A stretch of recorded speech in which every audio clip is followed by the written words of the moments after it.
hay lugar más alto para predicar que Ituzaingó, ¿no?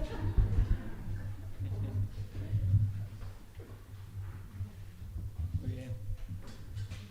Bueno, cuando la alabanza congregacional nos lleva a estar y a sentirnos a los pies de Cristo, ha cumplido sin duda con su misión. Y qué bueno que es estar juntos cantando, pero también sentirse en ese mano a mano con el Señor, ¿no? Que uno le está cantando a Él, que uno le está declarando cosas y diciendo cosas en su corazón. Y eso está bueno, ¿no? Está bueno, sin duda lo disfrutamos. Hace poquito estuvimos recordando la resurrección de Cristo, la semana pasada. Creo que en todas las iglesias o en la mayoría se habló acerca de la resurrección de nuestro Señor, ¿no? Y lo recordamos y nos regocijamos en esos pasajes que hablan de esa victoria del Señor frente a la muerte. Y hoy les propongo considerar y meditar otro pasaje que habla del Señor Jesús resucitado, pero de algo que ocurrió días después de su resurrección, ¿no?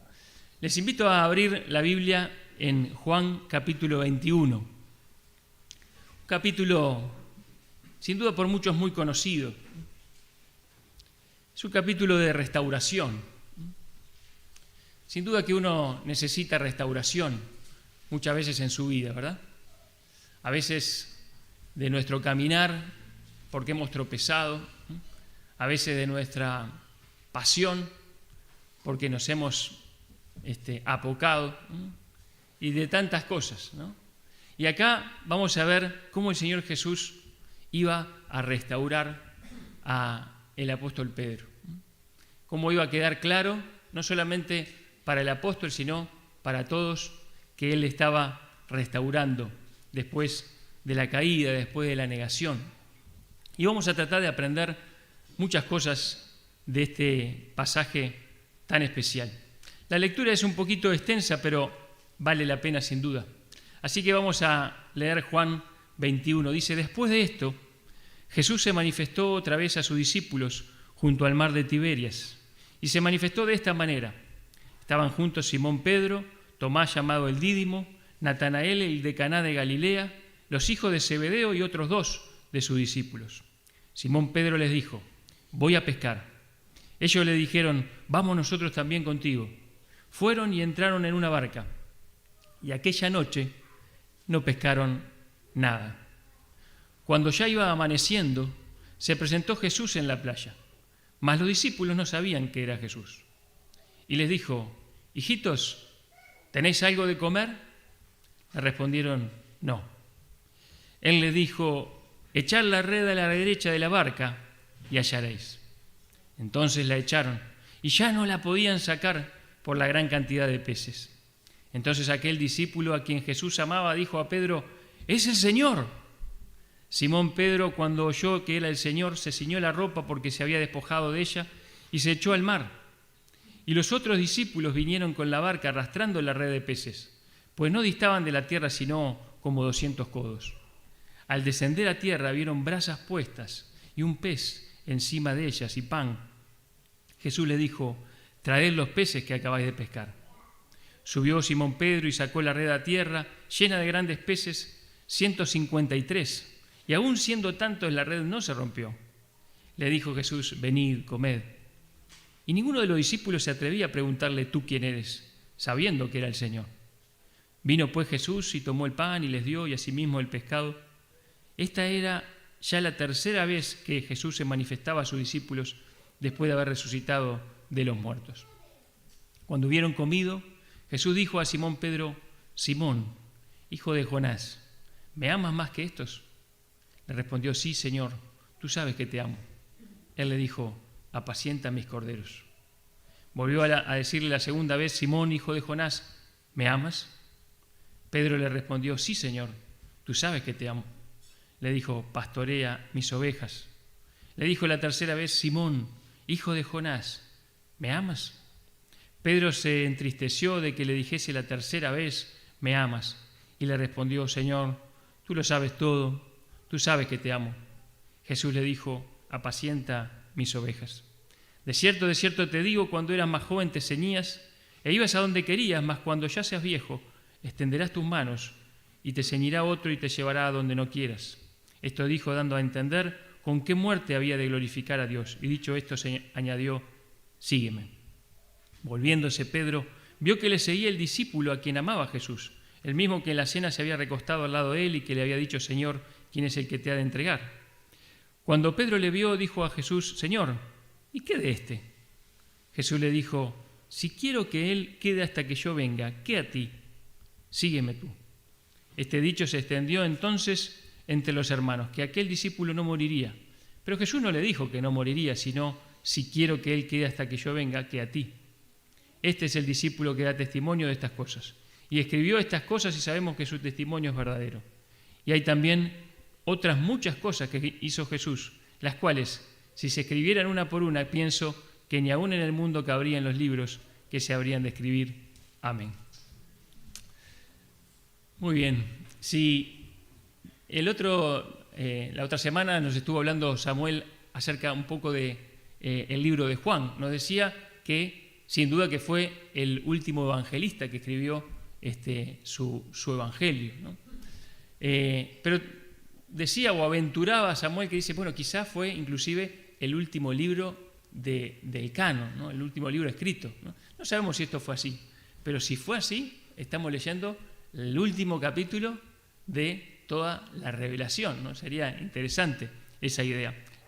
Sea así o no, lo importante es que estamos leyendo el epílogo del Evangelio de Juan. Juan empieza su Evangelio con un prólogo, podríamos decir, ¿no?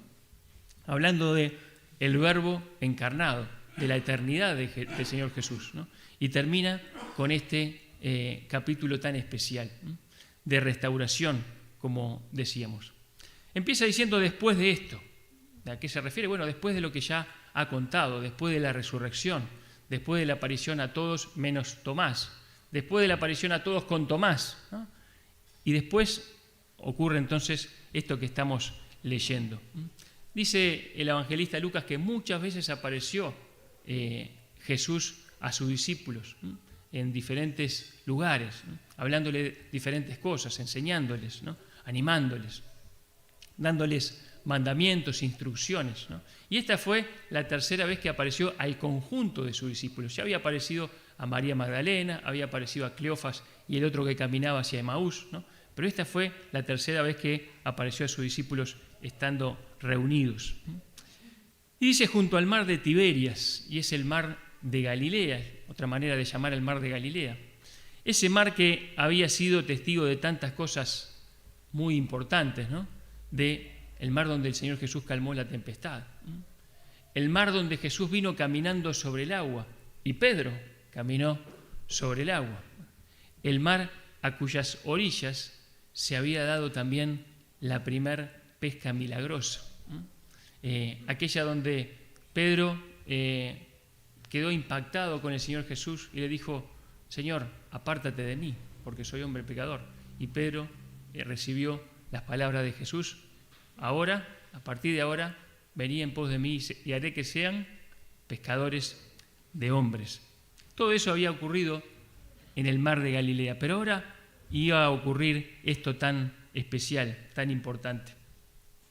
Ahora, aquellos apóstoles que habían sido seleccionados y capacitados y entrenados por Jesús, que ya le habían visto resucitado algunas veces, de pronto los encontramos pescando en el lago, ¿no? Y uno dice, ¿qué pasó? ¿No? ¿Qué hacen allí estos 7 discípulos? ¿No? Algunos no fueron, quizás no fueron porque no tenían ni idea de la pesca, no sabemos, pero estaban estos 7, ¿no? ¿Y qué hacían allí? Pero antes de juzgarlos y de pensar de que estaban abandonando su llamado, que no es así, ¿no? Vamos a pensar, ¿no? Ellos estaban haciendo algo que sabían hacer. Ellos sabían pescar. Y pescar era una manera de proveer para las necesidades de aquel grupo de creyentes, ¿no? Nos dice la Escritura que cuando descendió el Espíritu en Pentecostés eran más de 120 hermanos reunidos, o sea que ni siquiera eran solamente 11 o 12, sino que eran muchos más, ¿no? Y no podían llamar la atención, tenían que estar juntos, Ahí andaban las autoridades, las mismas que habían crucificado al Señor. ¿Y cómo iban a hacer para sustentarse? Bueno, Pedro era una de esas personas que no se podía quedar quieto, parece, ¿no? Entonces dice, bueno, yo voy a pescar.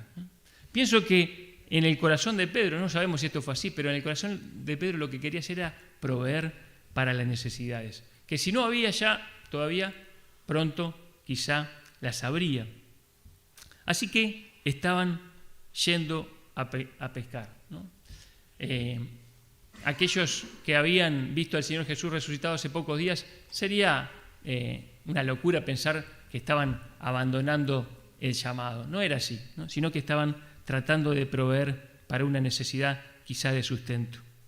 Ahora, quizá Pedro pensaba, bueno, ¿seré capaz de proveer para la necesidad de estas personas? Y salió a pescar. Voy a pescar, dijo, y allí se sumaron sus amigos, los otros discípulos. Ahora, lo que sí queda claro es que fue una idea de Pedro, ¿verdad? No fue algo que él oró para a ver si Dios quería que lo hiciese, ¿no? Sino que, bueno, fue algo, un impulso como este amigo nuestro, Pedro, tenía tantas veces, ¿no? Un hombre impulsivo, un hombre muy voluntarioso. ¿Y qué podía salir mal, no? Si sabían pescar, si eran muchos, ¿no? Si tenían las redes, si tenían la barca, si tenían un lago espectacular y lleno de peces, ¿qué podía salir mal, ¿no? Ahora, dice claramente aquel versículo 3, dice, fueron y entraron en una barca y aquella noche no pescaron nada. ¡Qué decepción! ¿No? ¡Qué decepción! Ustedes saben que los pescadores a veces son un poquito exagerados, ¿no? Por lo general, ¿no? Si de repente pescan alguna tararida, dicen que midió 1,5 metros, ¿no? O bueno, alguna cosa así, ¿no? Un poco con las longitudes siempre se tienden a extenderla, ¿no? Pero en este caso ni siquiera podían exagerar, porque no habían pescado nada, ¿no? Absolutamente nada. Fue una noche de frustración. Sin duda que en sus mentes y en sus rostros sería evidente. Toda una noche tirando las redes, toda una noche tratando de pescar, toda una noche haciendo lo que sabían hacer, ¿no? Pero no había funcionado.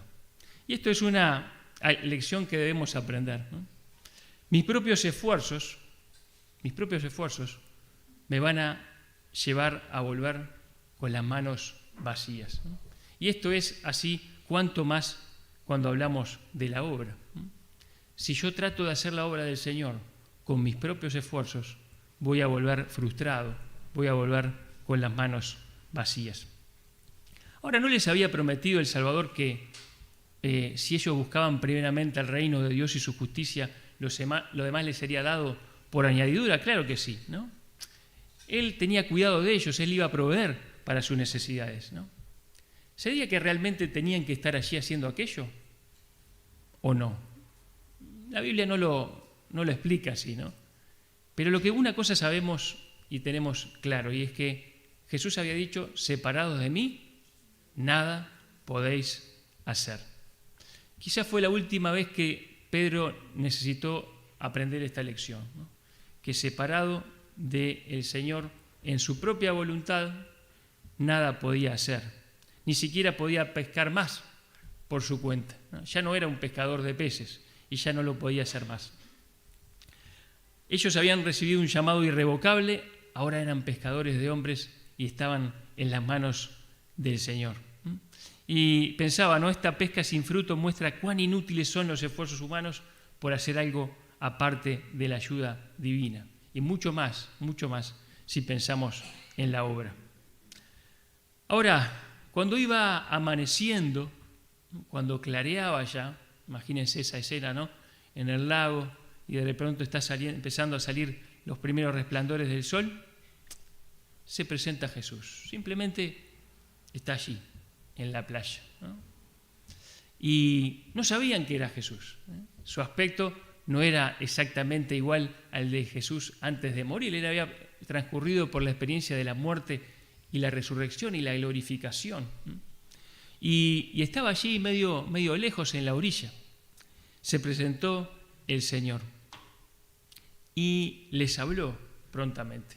Y les habló con ternura, ¿verdad? Dice, hijitos, ¿tenéis algo de comer?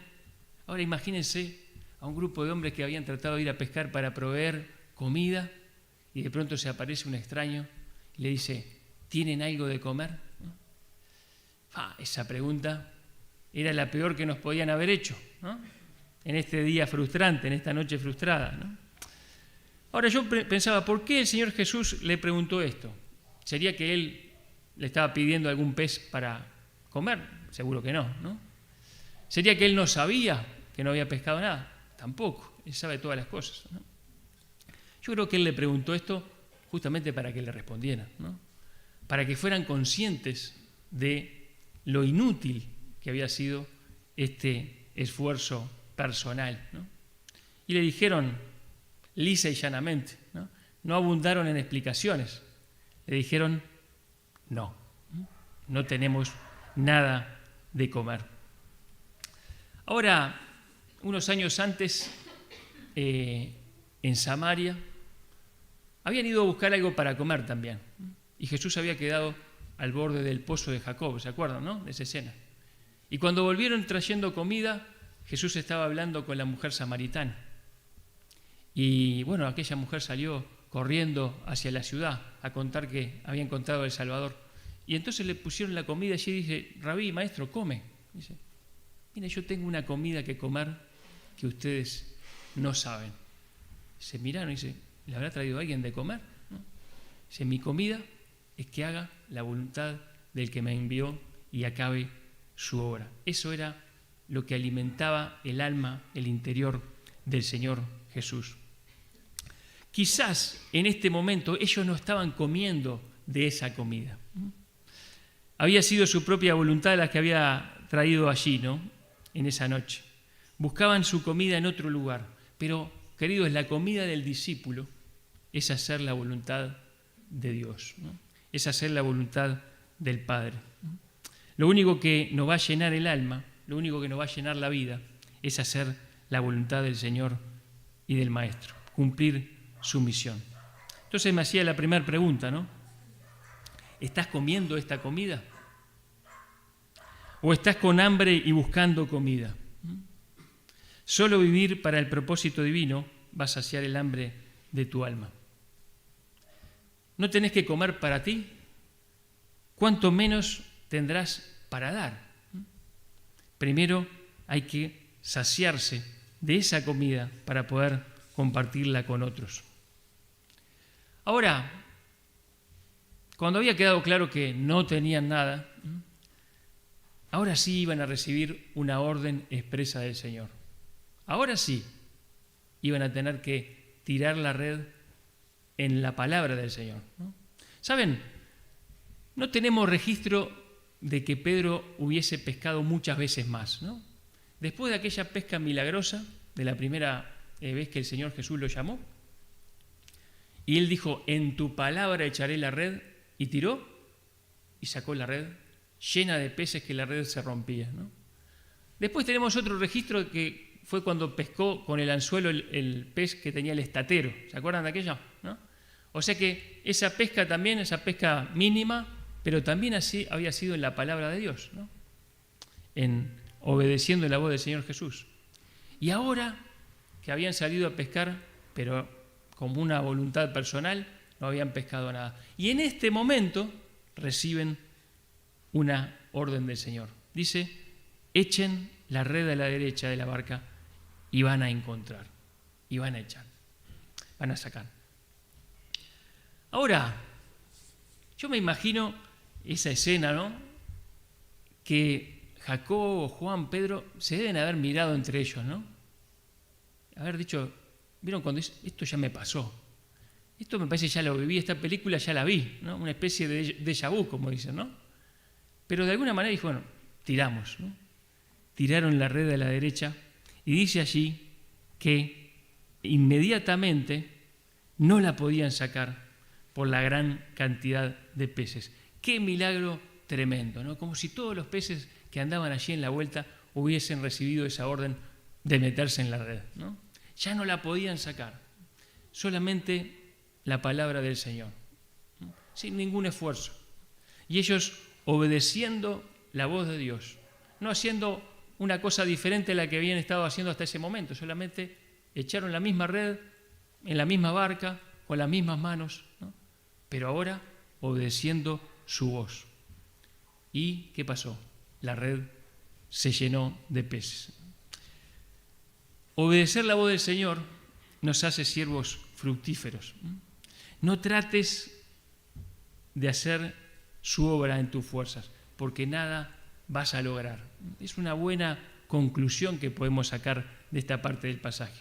Es en su palabra, es en sus fuerzas, es en absoluta dependencia, ¿no? ¿Estás de pronto un poco frustrado por lo infructuoso de la tarea? Uno tendría que preguntarse, ¿estoy haciendo la tarea en mis fuerzas o en la del Señor? ¿Lo estoy haciendo según lo que a mí me parece, obedeciendo su voz?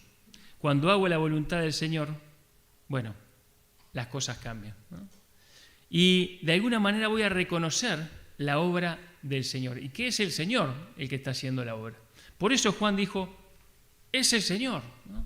Bueno, capaz que su aspecto físico era un poquito diferente, pero sin duda que era el Señor. Era su persona, era su carácter, era su voz de autoridad. Es el Señor. Y entonces en ese momento Pedro tuvo la reacción totalmente inversa a la primera pesca milagrosa, ¿no? En la primera pesca le había dicho, Señor, aléjate de mí, porque yo soy pecador. Y capaz que soy tan pecador que termino estorbándote, siendo de tropiezo o contaminándote, ¿no? Claro que no iba a ser así, ¿no? Ahora, en esta vez, Pedro hizo lo contrario, se tiró hacia el Señor, ¿no? No sabemos si fue corriendo, si fue nadando, si fue caminando sobre el agua, no, eso creo que no, pero seguro que ahí estaban medio en la orilla y Pedro se tiró y fue hacia el Señor. ¿Por qué? ¿Por qué la primera vez pensaba que le iba a rechazar y en esta vez que él había negado al Señor fue corriendo hacia sus pies? Porque ahora le conocía. Porque sabía que el Señor era bueno y perdonador, que Él era capaz de restaurarle y que quería restaurarle. Voy a Él, voy corriendo, voy nadando si es necesario. Voy a Él porque soy pecador, soy débil, le erro, pero Él me recibe y me trata con su corazón de pastor y me perdona y me restaura. ¿Estás haciendo eso, hermano, hermana? ¿Estás haciendo eso? Si tenés necesidad de restauración en tu interior, en tu corazón, en tu vida, ¿no? Ve a Él, ve corriendo hacia el Salvador. Tenemos que aprender esa lección. El que a Él viene no le echa fuera. Ahora, en este momento, Pedro se olvidó de lo que había ido a hacer aquella noche, ¿no? Había ido a pescar, ahora tenía la red llena de peces, pero se olvidó de la red, se olvidó de los peces, se olvidó de la barca, se olvidó de los amigos que tenían la red en la mano, ¿no? Estaba el Señor allí y no importaba otra cosa que estar con Él, ¿no? Y no importaba otra cosa que escucharle, que hablar con Él, ¿no? Qué impresionante eso, ¿no? Solamente en su mente estaba, voy con Jesús. Pero aquella abundante provisión no podía ser desperdiciada y los otros discípulos la fueron arrimando hacia la orilla. Ahora, ¿qué habrán hablado Jesús y Pedro en ese ratito que estuvieron allí solos? No sabemos, ¿no? O se habrá quedado en silencio, contemplando al Señor y con ese fuego, recordando quizá ese otro fuego anterior de su negación. Era algo significativo tener de vuelta al Señor delante con un fuego en el medio, ¿verdad?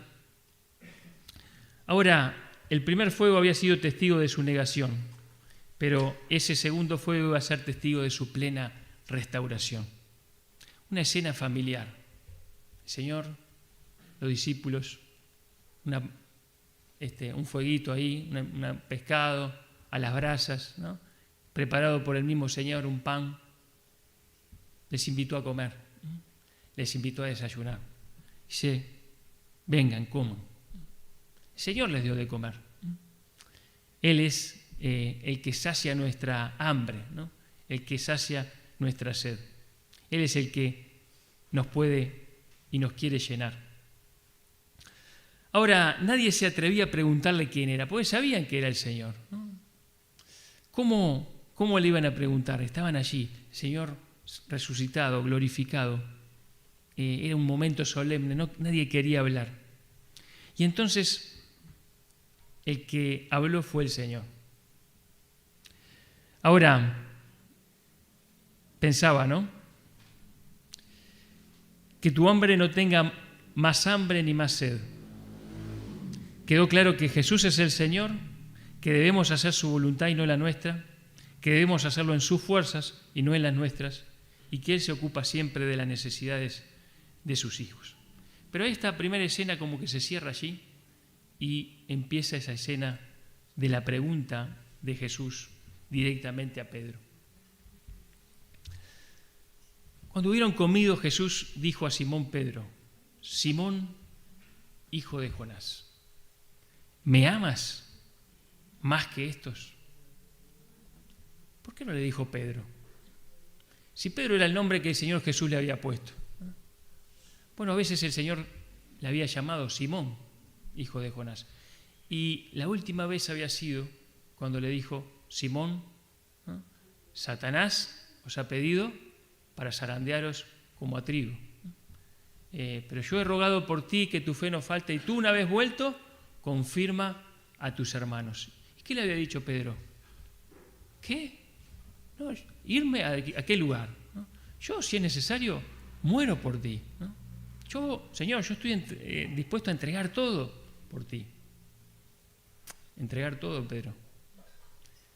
El gallo no va a cantar antes que tú niegues 3 veces que me conoces. ¿Qué momento había sido ese, ¿no? Y el Señor le llama de esa misma manera: Simón, hijo de Jonás. Y le hace esa pregunta tan directa, tan incisiva: ¿me amas más que estos? ¿Por qué le dijo más que estos? Porque Pedro le había dicho: yo no soy como estos.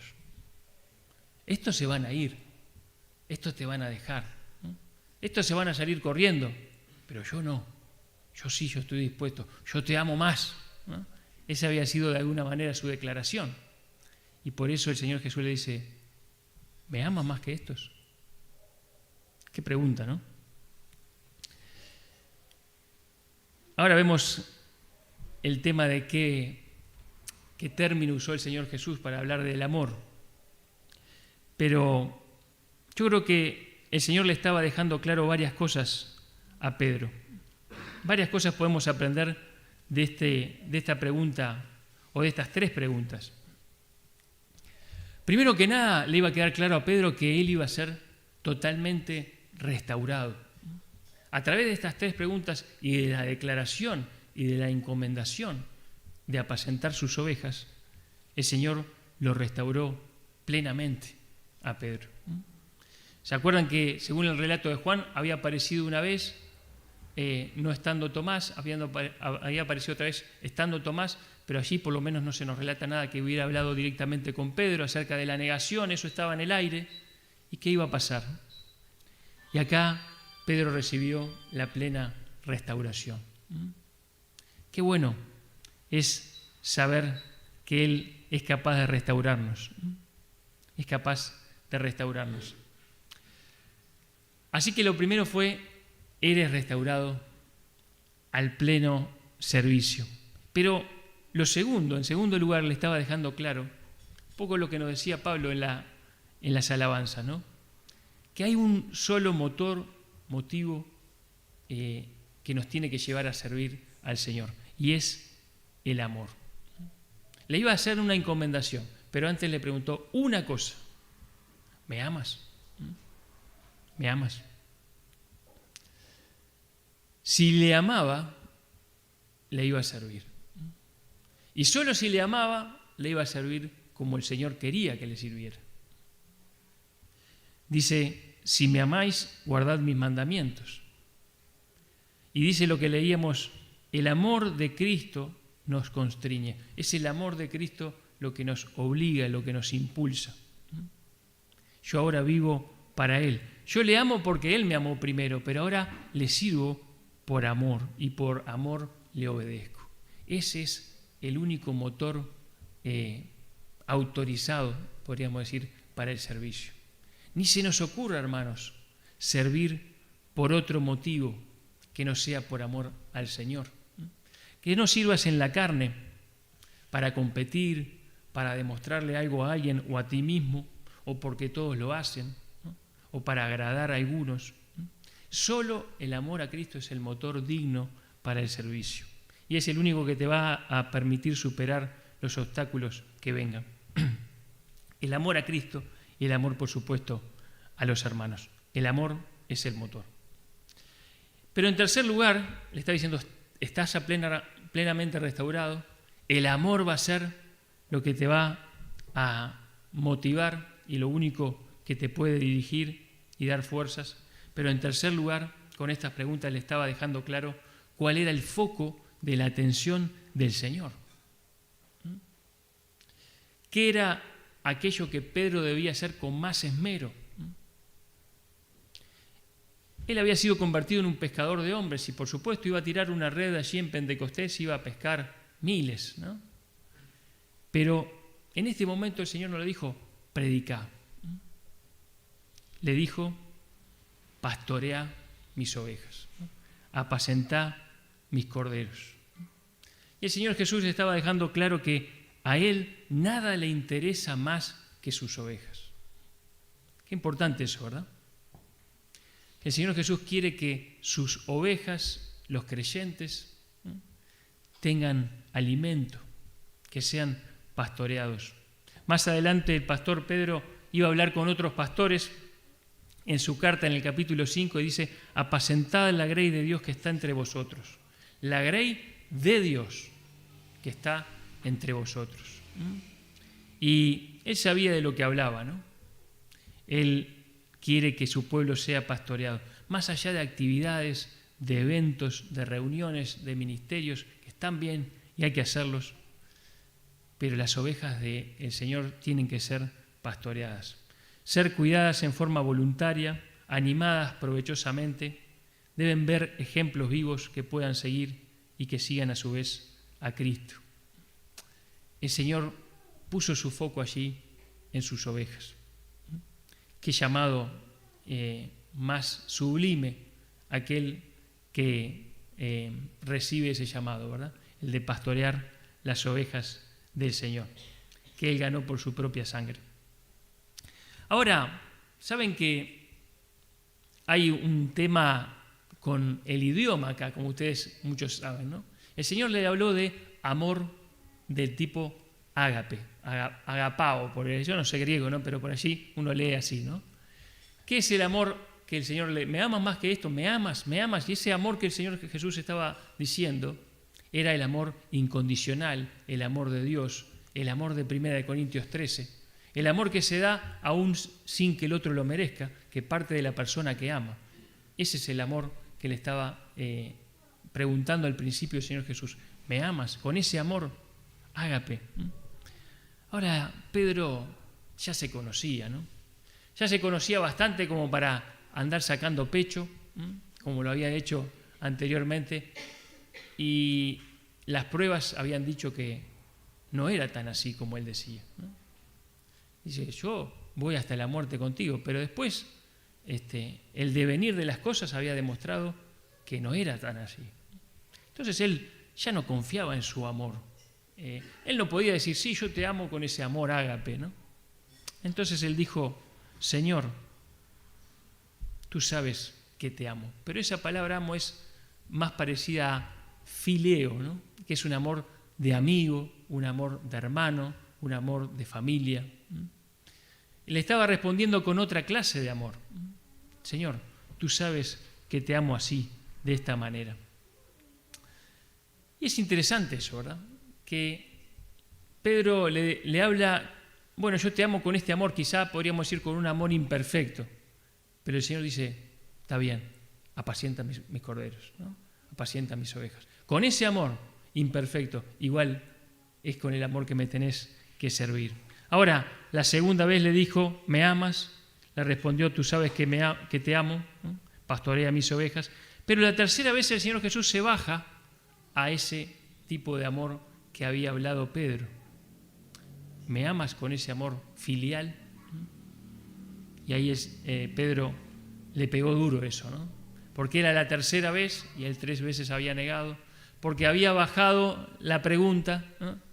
Y entonces dijo, Señor, tú lo sabes todo, tú sabes que te amo así. Pero de todas maneras la encomendación estaba allí, porque no era, no estaba preguntándole al Señor o pidiéndole que le respondiera con el mismo tipo de amor que él le tenía, pero el Señor le iba a capacitar para que sí pudiera amar de esa manera. Ahora, qué interesante, ¿no? Que en este momento el Señor le encomienda algo tan importante para él como el pastoreo de sus ovejas. No hubo de parte del Señor una referencia directa a la negación, sino un llamado amoroso y una restauración. A continuación, podríamos decir que el Señor le iba a dar un seguro de vida a Pedro.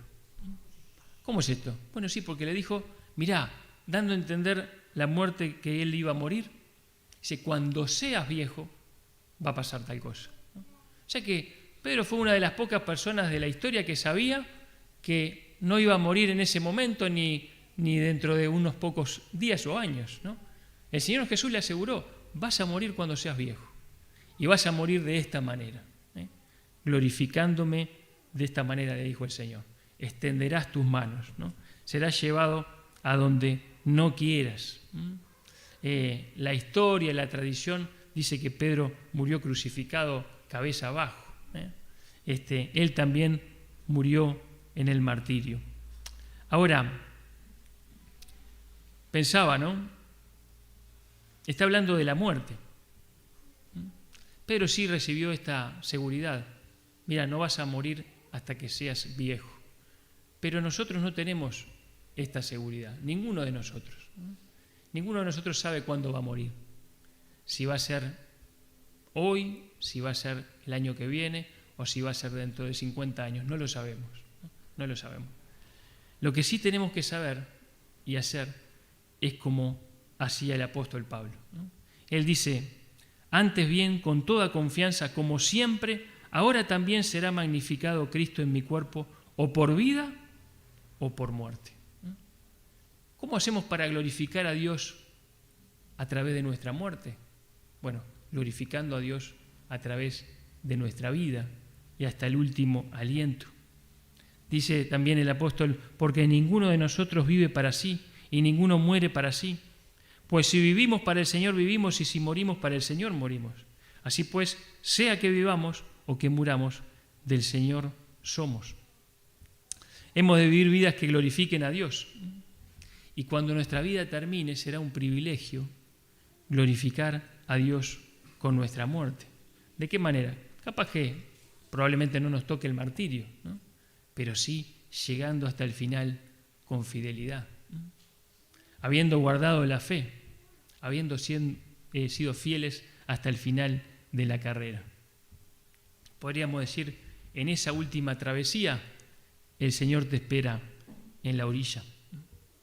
Ahora, dicho esto, añadió, sígueme. Y este sígueme no era un vení, vamos a caminar por la playa, ¿no? Sino es seguime. Seguime. Era una invitación a negarse a sí mismo, tomar su cruz y seguirle. A seguir en las huellas, como después escribiría el mismo Pedro, seguir caminando en las huellas del Señor Jesús, que por la cruz van a la gloria. Y todos nosotros somos llamados hoy a seguirle también así, ¿no? Pisar sus huellas, seguir sus pisadas, ¿no? Negarnos a nosotros mismos, ¿no?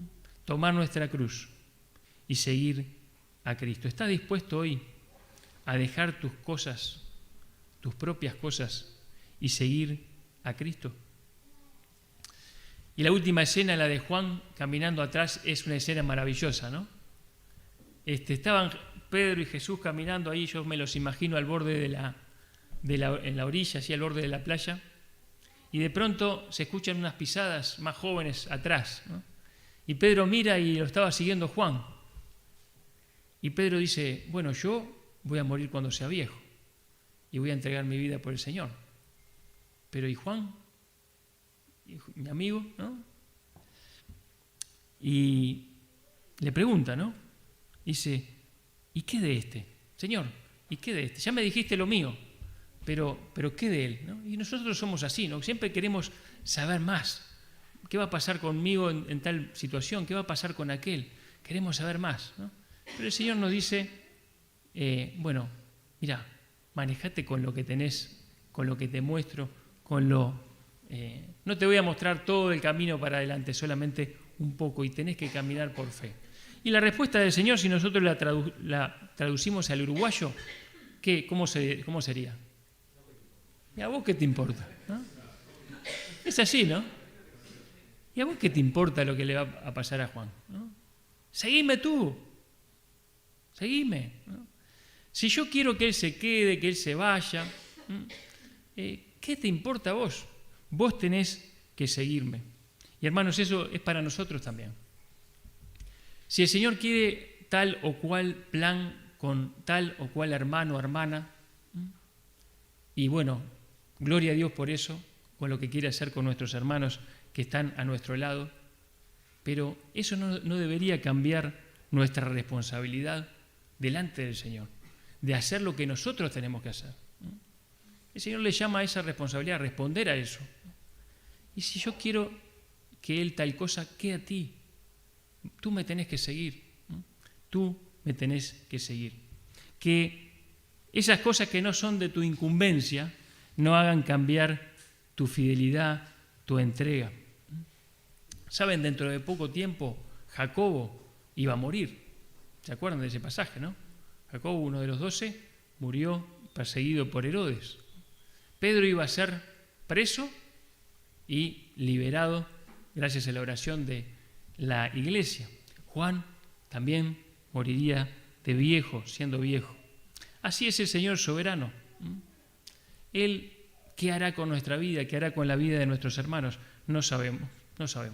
Pero así y todo debemos amarle, servirle por amor y seguirle a pesar de lo que pase, tanto con las vidas de otros como con nuestras vidas. Qué interesante que ahí termina el Evangelio de Juan, diciendo que en esa hipérbole, ¿no? Si se escribieran todas las cosas que Jesús hizo, bueno, no caberían ni siquiera en el mundo. Y termina el Evangelio y termina ese llamado para nosotros. Y yo quería, antes de dejar que Pablo cierre la reunión, hacerte pensar y hacerte un llamado, ¿no? Quizá, así como Pedro necesitaba ser restaurado porque había caído, porque había negado a su Señor, y lo fue, ¿no? Fue restaurado a plena comunión y a pleno servicio. Quizá alguno de los que estamos acá también lo necesita, ¿no? Quizá has caído de tu primer amor, ¿no? Quizá ya no sientes esa pasión por el Señor que hace tiempo sentías. Quizá has tropezado, quizá has caído, quizá has pecado, ¿no? Y bueno, ya las cosas no son iguales, ¿no? Y hay una buena noticia para ti aquí en este pasaje. El Señor te quiere restaurar y el Señor te puede restaurar. Este fue un milagro, el milagro de la restauración, ¿no? Samuel nos contaba esa historia de Agustín, ¿no? De Hipona, que estaba enseñando a sus discípulos y le decía, bueno, vamos a hablar de los milagros chiquitos y de los grandes milagros de Jesús, ¿no? De los grandes y los pequeños. Y se acercó después uno y dice, pero ¿y cuáles son los milagros pequeños? Los milagros pequeños son caminar en el agua, multiplicar los panes, ¿no? Dice, pero ¿y cuáles son los grandes? Y él dijo, yo soy un milagro, ¿no? Y cada uno de nosotros que ha sido salvado es un milagro, y tu vida, que puede ser hoy restaurada, sin duda que también será un milagro, ¿no?